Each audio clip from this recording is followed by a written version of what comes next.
able to apply effects. Oh, so the effects don't go on it anyway. All that concern.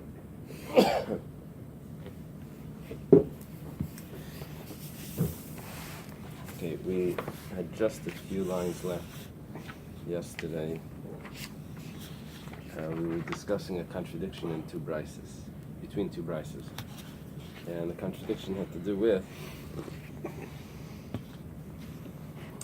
the tzitz atoning for impurity of the flesh, of the meat.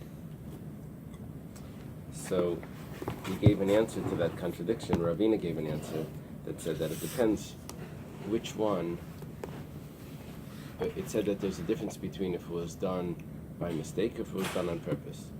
Ravina says, well, if it became impure, it doesn't matter. The impurity doesn't matter if it's mistake or on purpose. It was the sprinkling of the blood of an impure sacrifice that it mattered if it was done by mistake or on purpose. We're up to the bottom line, the three lines from the bottom. It starts with Rav Shila.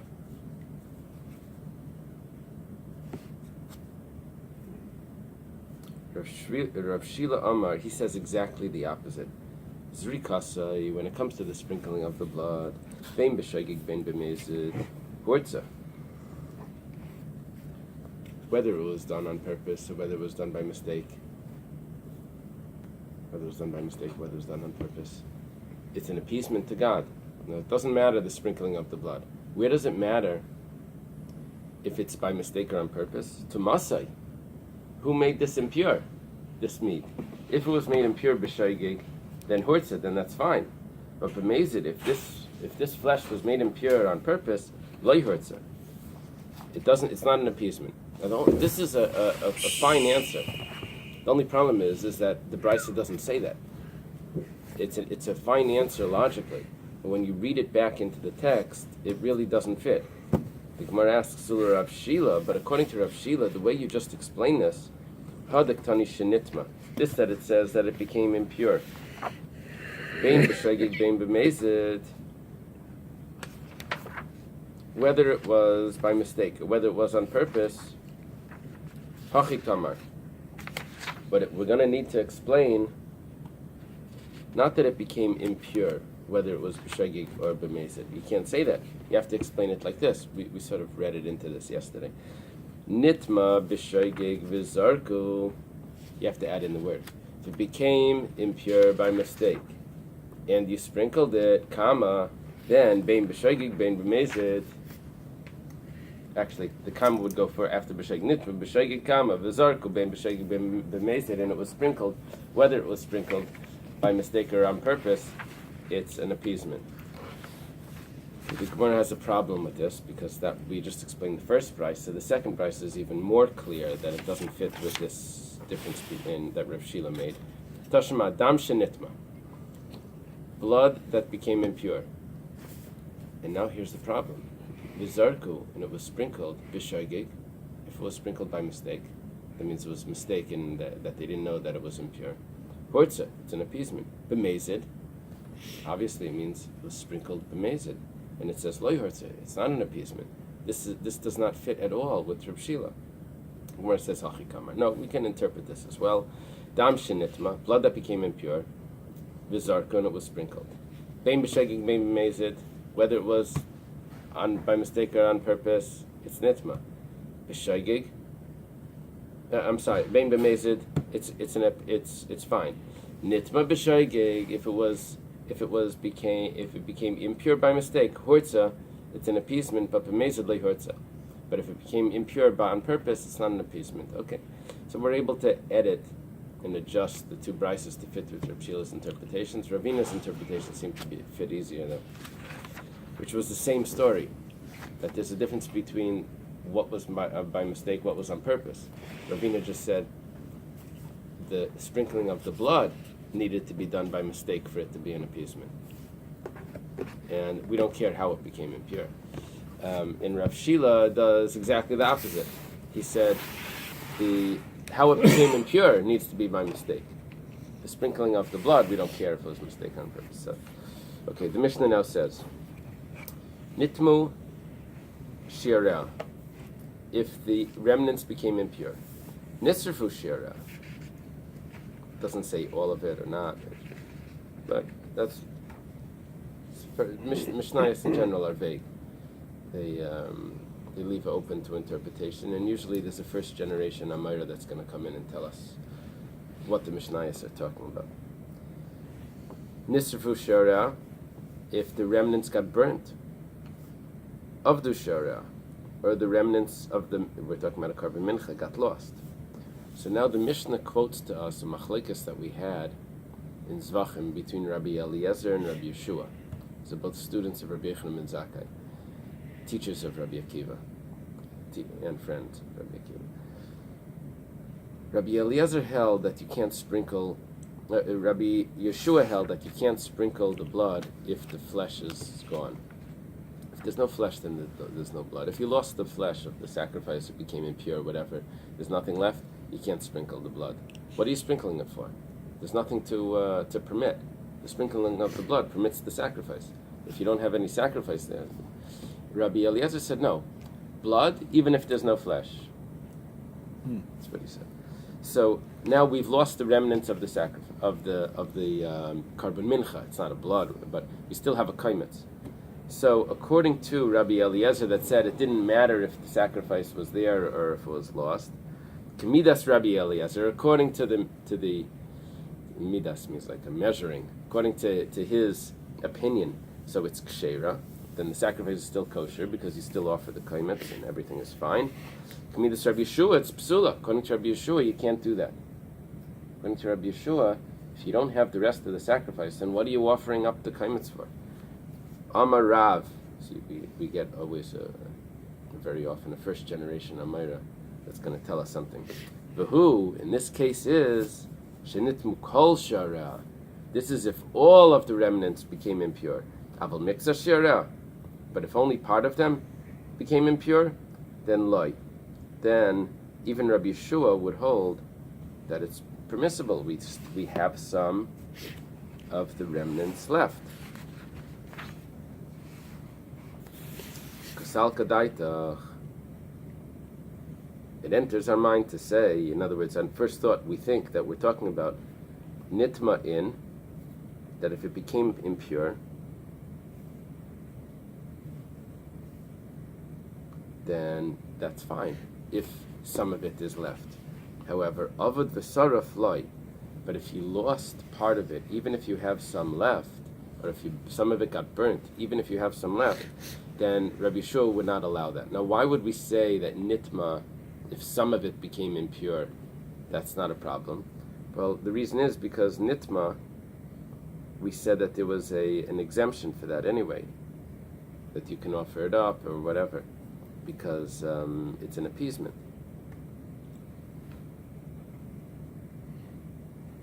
And also the mincha is still here. It's not lost. The fact is it's here. It's tamei, but it's here. Now the problem is that my kasavar, in other words, we have two variables here. I kasavar, what does he hold? Does he hold shiura milsehi, that the fact that there's a little bit left that's not invalidated, that's still valid, we have to consider that, and therefore the sacrifice is still good. Then afilu avad v'sarif nami. Then even if you lost most of the mincha, but you have a little bit left, the fact is you have some left.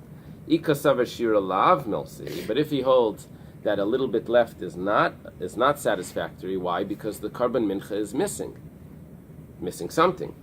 So v'nitma my taima. Then why would he be allowing it if it's tamei? The carbon mincha is missing. It's missing. It's not fully valid. Part of it is tamei. The answer is the meratzitzitz, because the plate that the kohen gadol wears is an appeasement. So if that's the case, kol shirah nami, then what's the difference if some of it became impure or if all of it became pure? You see, the two variables here are: is it that part of the remnants are still there, so then it's kosher? Or is it that the fact that it's tamei is not such a problem. See, it's unclear. So we're asking, if it's the remnants, some of the remnants are left, so then why are you saying that this only applies to nitma? Even if it's lost, but if some of them are left, the same law should apply. Right? If it has to do with becoming impure is not such a big deal because the Kohen Gadol's tzitz is an appeasement, then why are you saying only if some of it became impure, but you still have some left? Even if all of it became pure, the same thing should apply. Follow? Yeah? And all of it became impure. Pure. The tzitz tzitz should work. So why are we saying, Give me one of these seats. why does Rav come along and say that the whole problem is only if it became entirely impure? The Rav's statement is covering both issues, entirely and impure. Now we don't know. Is it because that when we take it off, when we look back at what Rav's saying, is it because it's the impurity? Is it because it's entirely that's the issue? But if there would be some of it, then it would be fine. And then, or is it because it's the impurity on some of it? Or if it's the impurity, then why does it have to be only some of it? Okay. So the Gemara answers, Li'olam really kasavashir milsahi. Really, if there's any part of the mincha that's valid, you can still offer the kaimetz. So why do we say impure? It should apply also to lost or burnt. V'nitma v'hu adin lavid v'sarav. We took one example, but the same thing applies to the other examples.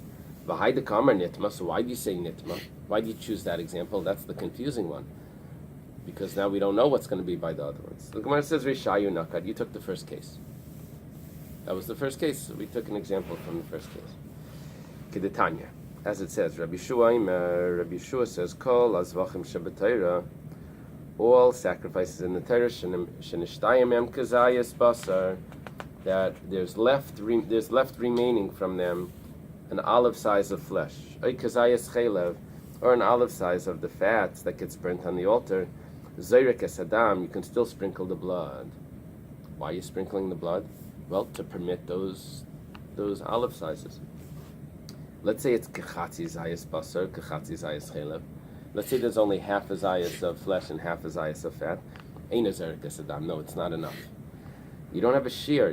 Where you're sprinkling blood, you're not permitting anything of substance. However, uba'oila, but if it's a burnt offering, then afilu kechatzi zayas basar, kechatzi zayas chelev zoyrek es adam.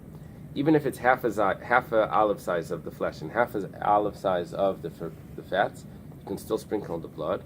Why? Because it's entirely burnt anyway. So when did we say that you don't combine the flesh with the fats, half a zayas of each? That's by a sacrifice that's eaten, because the fats get burnt and the flesh gets eaten. So you don't have a full zayas going anywhere. However, if it's an oila, which gets burnt, so even the flesh gets burnt, so a half a zayas of flesh combines with the half a zayas of fats. This is a very interesting line. We had this before, you may remember what it means. By a carbon mincha, even if it's entirely there, you don't sprinkle the blood. This is mincha mayavidite. What's the mincha doing here? You don't have a blood by a mincha anyway. It's not doesn't bleed. There's no blood by a mincha. Hope not. Right? Right? You put your fingers in, there's no blood, it's oil and flour. We're talking about you're slaughtering a sacrifice. Along with every sacrifice comes flour, water, and oil. Even if all of that flour and all of that oil and wine is still there, you still can't slaughter the sacrifice and say, oh well, I'm permitting the nesachim to get burnt, because that's not part of the animal. You need to have a substantial part of an olive size of the animal that's being burnt or eaten. Just because you have this auxiliary part of the sacrifice, that doesn't help the sprinkling of the blood. Sal kadaitach, because I could have thought, since it comes along with the sacrifice, kegufa de ziv chadamya, it's considered part of the sacrifice. Kamash malon, that it's not the sacrifice. Okay. Now the Gemara asks, Minahani Mili. From where do we know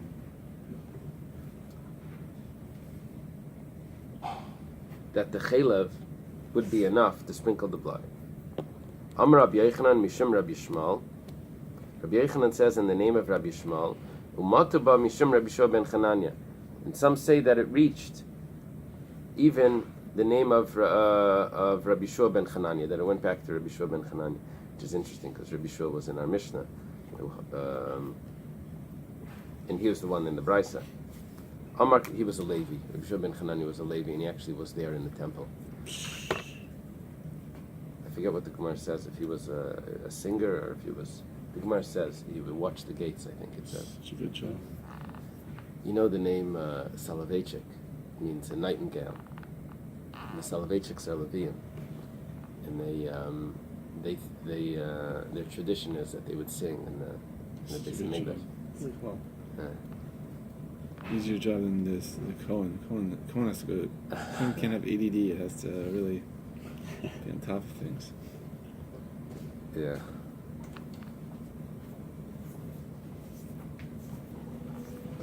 Although I can imagine the students in yeshiva that have ADD would be fine in the Bais Hamikdash, running around, activities and send them off.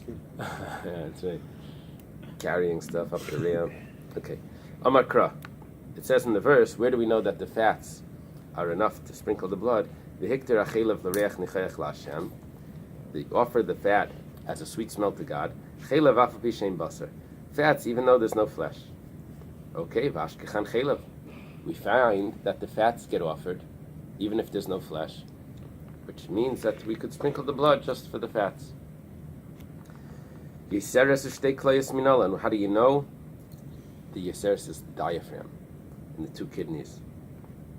So it's called yeseres hakaved, but the extra, the attachment to the liver, which is the diaphragm. And the two kidneys, how do you know that they also are considered significant, that the blood would be sprinkled just for them? That, because we said that if the meal offering is still entirely complete, you don't sprinkle the blood. And that tells me that the meal offering, you don't sprinkle the blood. But the two kidneys and the diaphragm, then you would sprinkle the blood. It's only the meal offering that you don't sprinkle the blood for. Minalan. Where do we know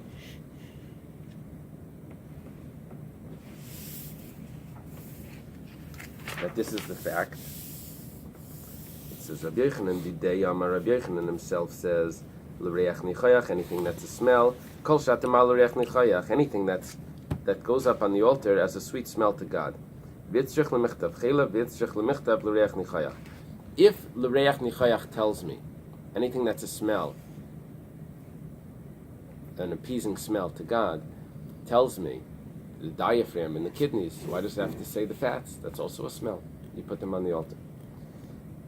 So it says like this: if it would only say the fats, that obviously I would only know the fats. I wouldn't know the kidneys and the diaphragm. So that's why it needs to say reach nichayach. Okay, I'm still only halfway there. So just say reach nichayach. That's a sweet smell, and I'll know the fats. So mincha. No, I would have thought that includes the meal offering. Because it says the fats. See, it's interesting. This is good for the vegetarians at the barbecue. That the Gemara would have thought that a meal offering would have been a sweet smell to God, even if you're serving just flowers on the, it would have been a sweet smell. You see, we had a Gemara before that said if it was roasted before and you put it on the altar to roast, it doesn't have a good smell. It's reheating leftovers. So, but meal offering would have been, if it didn't say chaylev, it would have been. Lafapita. Yeah. All right.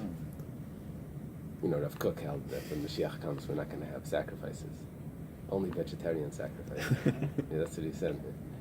It was anyway. Yes. Very interesting opinions. The Mishnah, new Mishnah. Shaloi b'klisharis pasel. If you don't put it into a after you do the kmitza, if you don't put it into the vessel, it's invalid. Reb Shimon Machshir, Reb Shimon says no, it's fine. You don't have to. You did the kmitza, you can burn it like that. Hikter kaimtza pamayim. Let's say you burnt the kaimitz twice. And what that means is that you divided the kaimitz in half. And it's assumed, we'll get into this in the Gemara, but it's assumed that one kaimitz can hold 2 olive sizes. Okay? If that's the case, then offering it in 2 stages would mean 1 olive size each, and that's considered a considerable amount, a significant amount. Rabbi Yehuda Breder Reb Chia. Reb Chia, I believe, had 2 sons that are mentioned in the. This is Rabbi Yehuda. You see, Rav was a nephew. In the last Mishnah, we started off with Rav. Rav is a nephew of Reb Chia. Now we have a quote from Rabbi Yehuda, Reb Chia's son. Reb Chia was very important. He edited the Baises. My time of the Reb Shimon. Reb Shimon allows the kaimitz to be brought up without a vessel. What's the reason? Amar Kra. We have a pasuk that's referring to the Karban Mincha, which says, Kodesh Kadashim Hi, it is holy of holies, just like a sin offering, just like a guilt offering. Now, why is it comparing it to a sin offering and to a guilt offering? What is the comparison? So, it says like this, if you're going to do it by hand, so oivda biyamin kechatas. I replaced the water. Then,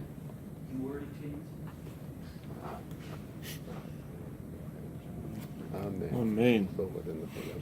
Amen. then the chatas is sprinkled with the finger. The asham is sprinkled with the vessel. Okay? So if you're offering the mincha by hand, then it needs to be in the right hand, just like the chatas is sprinkled with the finger of the right hand. Whenever it says finger, it always means the right hand. However, bekeli, but if you're using a vessel like an asham, then oivta b'smal ka'asham, then the vessel could be carried in the left hand. You don't need, because it doesn't say etzba by the vessel, it doesn't say finger. Remember we said anywhere it says kahuna and etzba, that tells me that it needs to be the right hand. So this opinion holds that kahuna needs, it says that a kohen does it, but it doesn't say he does it with his finger.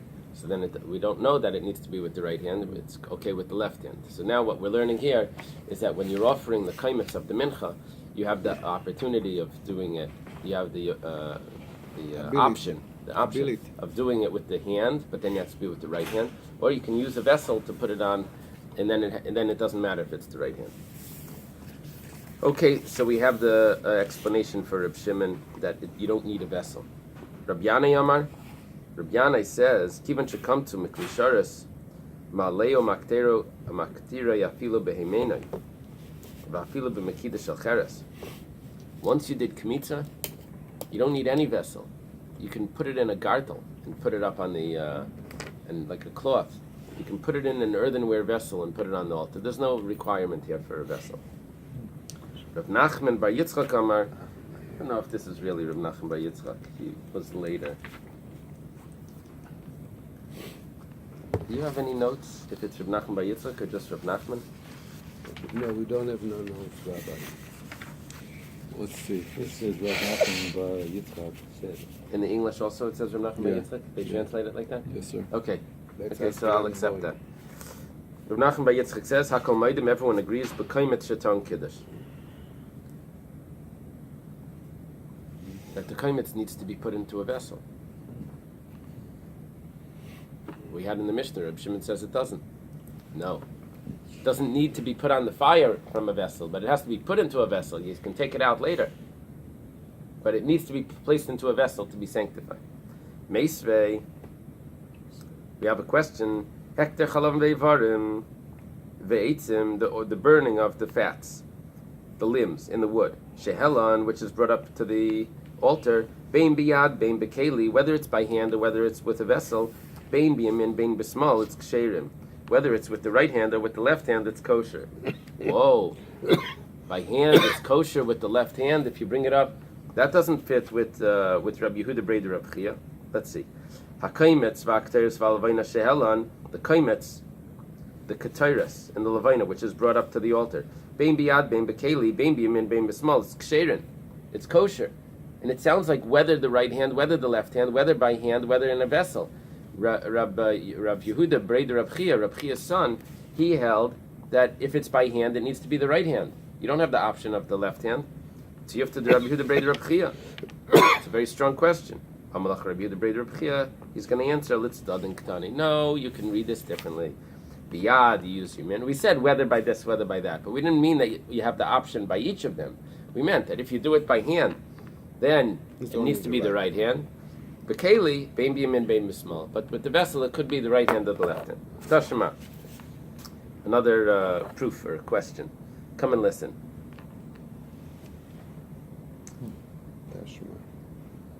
This is going to be a question on Reb Nachman. Reb Nachman, that he says that kaimetz needs to go into a vessel. Kamtzei shlei mikli shareis. I skipped the word shalai. It's funny. Take out the word. Kamtzei, you do kamitza from a kli shareis, right? B'kidshei shlei b'kli shareis. However, you sanctified it without the vessel. V'helavik tir shlei b'kli shareis, and you brought it up without a vessel. So then it's puzzle. However, Rabbi Lezer, Rabbi Shimon machshirin b'matan keli. Rabbi Lezer and Rabbi Shimon allow it if it's put into a vessel. Now, here the problem is, it doesn't need to be, when it says b'matan keli, put into a vessel, it doesn't need to be a klisharis. It doesn't need to be a holy vessel. According to Reb Nachman Yitzchak, it needs to be placed into a holy vessel. So the Gemara answers, it says, Mi matan keli ve'elech. The Gemara explains that it doesn't need, once it's put into the holy vessel, then it doesn't need a vessel. We're changing the term here. It says, the reason it says bimatan keli, with placing it into a vessel. It says from after being placed into a vessel. It changes the whole meaning. Okay, so once it was placed into the vessel, then you don't need the vessel. Tashema, come and listen. This is going to be a question on Reb Nachman. The sages say kaimetz tarn klisharis, that the kaimetz requires a vessel. Ketzad, how is this? Kaimetz miklisharis, you do the kmitza from the vessel. Umakachi b'klisharis, you place it into a vessel. Umalei maktir b'klisharis, and you offer it up in a vessel. Reb Shimon Aimer, Reb Shimon says, whenever it's Reb Shimon, it's always Reb Shimon Bar Yochai. Reb Shimon says, Kivan shekamtzu miklisharis. Once you do the kmitza from the vessel, malo maktir shlei b'klisharis v'dayai. You can bring it up without a vessel, like we learned clearly in our Mishnah. Now, you don't need to put it into a vessel. Reb Nachman said that after you do the kmitza, you have to put it into the vessel, and then you bring it up however you want. But it needs to be placed. The Bais says you don't need to put it into a vessel. Ema. So you'll have to read this in order to fit with Reb Nachman. Kivan shekamtzu v'kadshu b'klisharis. Once it's the kmitza is done and it's been sanctified in a klisharis, then mala maktir v'dai. Then you can offer it up. So you add in one word there and everything fits. You sanctified it in a klisharis. That means you put it into the vessel after you did the kmitza, the scoop. Tashema. This is another proof, not like Reb Nachman. Kamatz biyaminai v'nasam b'smailai. If you did the kmitza with the right hand and you passed it on to the left, then you have to put it back in your right hand in order to offer it up. If bismailai, if you put it into the left hand, while it's in the left hand, b'chishavala, you had thoughts, bein chutz l'mkaime, bein chutz l'zmanai, of eating it outside the allotted place or outside the allotted time. It doesn't become pigul because it's in your left hand at that moment. However, chishaval, you have to add in the word biyamina. If it's in his right hand, that's what the Shita Mechabetzis adds in. If it's in the right hand, chishaval chutz l'mkaimai, and then you have thoughts of eating it out of its place, then it's pasul ve'im by kares. However, chutz l'zmanai, out of its time, pigul v'chayavan alav kares. There's pigul there while it's in the right hand. Div Rabbi Lezer. Reb Shimon. This is the words of Reb Lezer and Reb Shimon. I guess that you can use your hands to bring it up. The sages say, "Kiven shenas l'smal pasaltei, pasaltei matanasei." Once you put it into the left hand, it doesn't help to put it back into the right hand. My timer. What's the reason? Mishum debay kedusha bekeli. because it really needs to go into a vessel, according to the sages. Ukivan shenasne l'smal, once you put it into the left hand, nasa kadam shenishbach mitzaver behem al haritzba. This is like the blood that when spurting out of the animal's neck after the slaughtering. If it goes directly onto the floor, you can't scoop it up from the floor. If it's put into a vessel and it spills on the floor, then you can scoop it up off the floor. But it needed to be in a vessel first. So here, before it was placed into the vessel, this is like the shechita. You did the scoop. It's like the shechita. It has to get caught in the vessel. It means you have to put it into the vessel. But if you put it into your left hand, it's like it's spilled on the floor. This is last month. Right. Remember we had someone said that you should lift it off the floor and sprinkle just in case it spilled somewhere else. You'd have in there the blood. It was Rabbi Yehuda's opinion. It says the blood doesn't get nullified and you can sprinkle it. So, va'asafai, and it was gathered together, shapasal. Michlal, but from this we see, the Rabbi Lezer Reb Shimon, makan Eily, that it doesn't need to be put into a vessel, according to Rabbi Lezer and Reb Shimon. That means, not like Reb Nachman. Reb Nachman said that it had to go first into a vessel. Tiyufta de Reb Nachman tiyufta. This is a strong question on Reb Nachman. Some Gemaras, I think the Steinsaltz Gemara, the way they write Tiyufta de Reb Nachman, they put a question. Tiyufta de Reb Nachman? And then with exclamation mark, Tiyufta. Yeah. I don't know how the article does it. Anyway. No question mark. No question mark. No. They just say it as a double statement, that's how it is. All right. Professor, you know. The Rabbi Yehuda Breder Reb Chia Messiah. However, it is a proof to Rabbi Yehuda Breder Reb Chia, because Rabbi Yehuda Breder Reb Chia said that it doesn't, if it's in the right hand, if you're doing it by hand, it needs to be in the right hand. It's a proof. You have to put it back into the right hand. But however, for Rabbi Yanai, we could say that you have a question here. Because, according to Rabbi Yanai, you didn't need any vessel at all.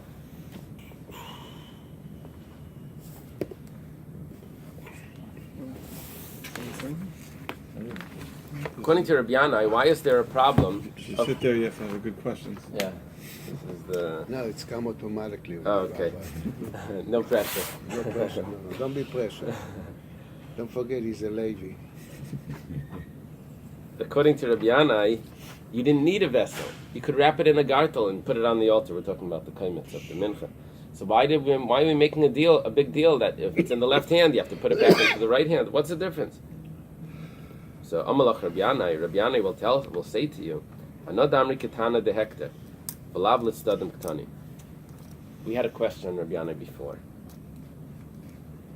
We said that Bein B'yamin, Bein B'smal, whether it's in the right hand, whether it's in the left hand. No, we had a question on Rav Yehuda Breder Reb Chia,